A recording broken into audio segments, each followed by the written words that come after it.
প্রথমে আমরা একটি নিউ পেজ নিয়ে এখানে দেখুন রেজুলেশান 300 করব, সাইজ ডিফাইন করব এবং রেজুলেশানটা 300 রাখব। 300 করার পরে ওকে করব। ওকে করার পরে দেখুন আমরা সাইজ করে নিচ্ছি মোটামুটি যেরকম দরকার আমাদের সাইজ, ওইরকমভাবে সাইজ নিলাম। আজকে একটা ব্যানার তৈরি করে দেখাবো। ওকে করলাম, তারপর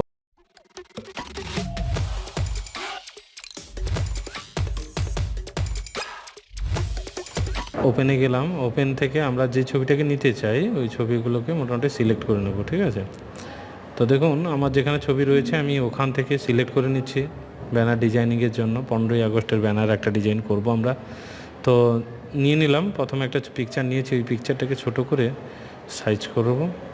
সাইজ করে নিয়ে দেখুন এটাকে ওপাসিটিটা কমিয়ে দেব, আর কি স্ট্রোক দিয়ে দেবো, এতে কালার দিয়ে দেবো, একটা গ্রেডিয়েন কালার দিতে পারেন আপনারা, অন্য কোনো কালার দিতে পারেন। কালার দিয়ে ওপাসিটিটা কমিয়ে নেব, মানে ব্যাকগ্রাউন্ডের পেছনে যাতে লেবেলিং হয়ে যায়, অর্থাৎ ব্যাকগ্রাউন্ডের মতো যাতে মনে হয়, যার জন্য আমরা সেই পদ্ধতিটা আজকে করব। দেখতে থাকুন।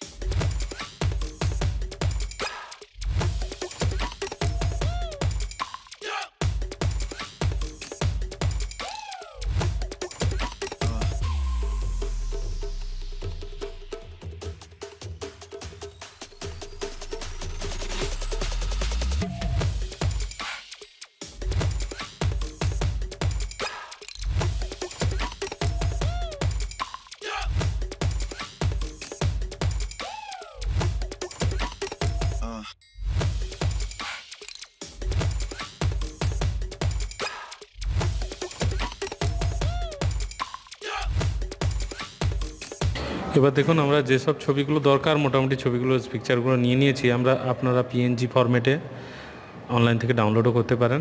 পিএনজি ফরম্যাট বলবেন, দিলে ব্যাকগ্রাউন্ড থাকবে না, রিমুভিং ব্যাকগ্রাউন্ড যেটা, ওই ছবিগুলো নিয়ে আপনারা সেভ করে রাখবেন। সেভ করে রেখে আপনারা মোটামুটি ওটা নিয়ে কাজ করতে পারবেন ভালোভাবে, ঠিক আছে? পিএনজি ফরম্যাট ইন্টারনেট থেকে ডাউনলোড করবেন। তার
তারপর যেটা আসছে দেখুন বাংলা লিখতে হবে। বাংলা লেখার জন্য একটা নির্দিষ্ট সফটওয়্যার রয়েছে আপনার কাছে যদি থাকে, আমার বাংলা নর্মাল, আমার বাংলা যেটা, তো ওখান থেকে লিখলে কি হয় না, কপি করে নিয়ে এসে পেস্ট করতে হয় এখানে।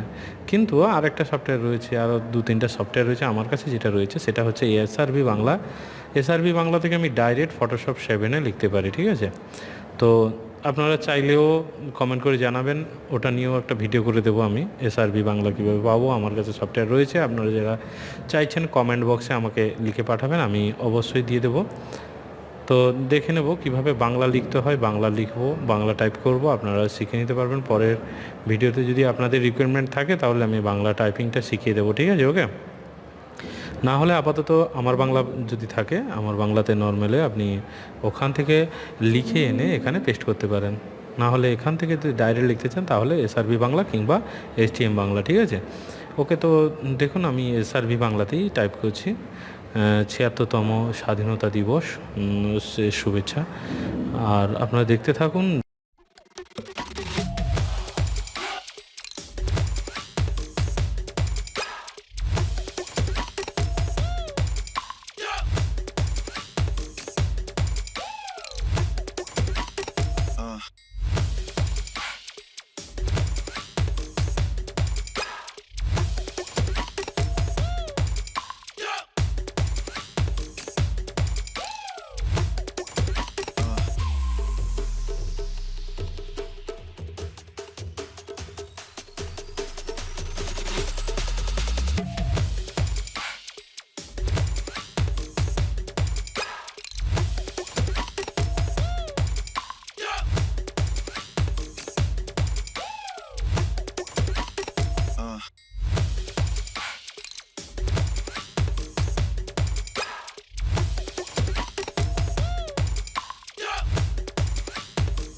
একটা নির্দিষ্ট ক্লাবের নাম নিয়েছি। তো ক্লাবের নাম নেওয়ার পরে আমি ওই ক্লাবটাকে গ্রেডিয়েন্ট কালার দিতে চাই, ওটা তিনরঙা করতে চাই, তিরঙ্গা কালার যেটা বলা হয়, ওই কালারটা করব আমরা। তো করে নিচ্ছি আর ডিজাইনটা দিয়ে দিচ্ছি। আর একটা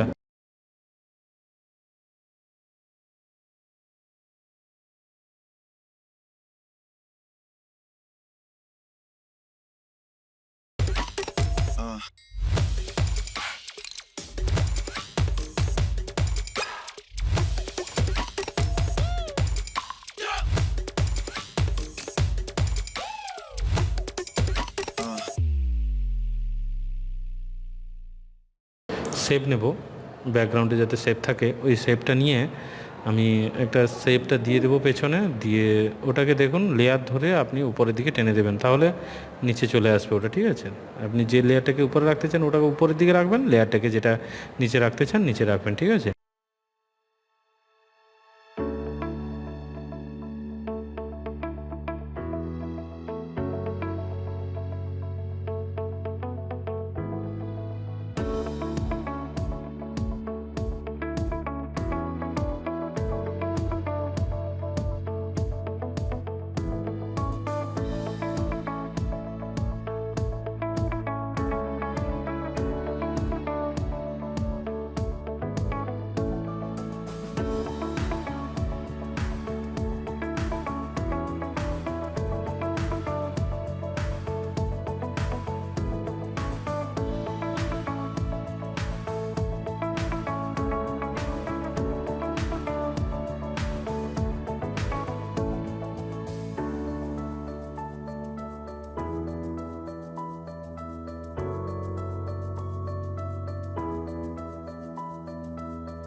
এইভাবে আমরা আরেকটা শিখে নেব কি না, দেখুন বাংলা ইংলিশে একটা করে দেখাচ্ছি আপনাদের, মোটামুটি সেম ডিজাইন হবে, আপনারা বুঝতে পারবেন।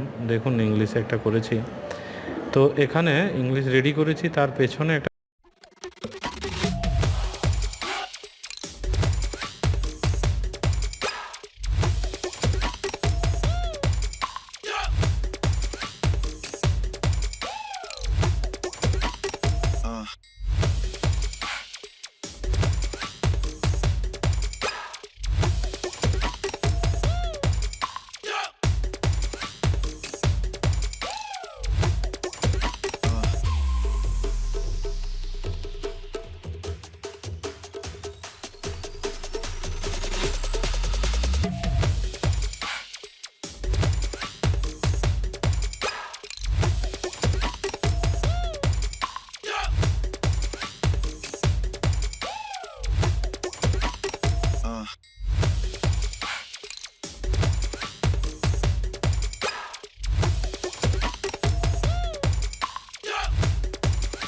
ব্যাকগ্রাউন্ড দিয়ে আমি ব্যাকগ্রাউন্ডটাকে ব্লোয়ার করে দেবো, ঠিক আছে।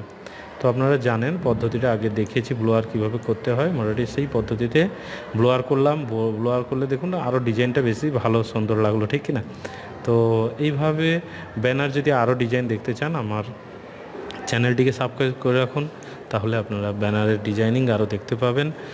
এই বলে ধন্যবাদ, স্বাধীনতা দিবসের শুভেচ্ছা থাকলো।